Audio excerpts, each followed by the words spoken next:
السلام عليكم ورحمة الله وبركاته. معكم قناة كيشة طبعا. طبعا اليوم فكرة مقطع باختصار انه راح اسوي سكين ولد، راح اروح عند البنات واقول لهم يكونون اخواتي وكذا.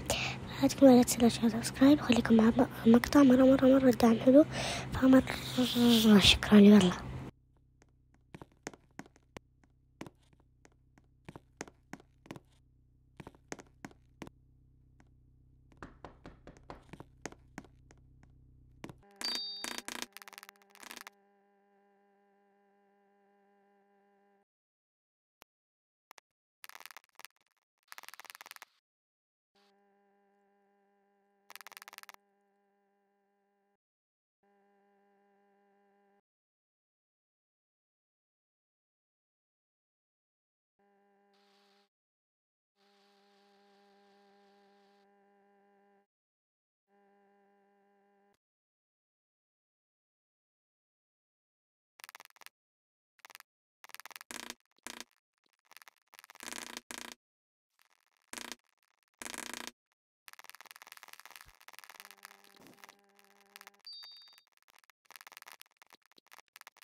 وبس، هذه نهاية الفيديو. باي.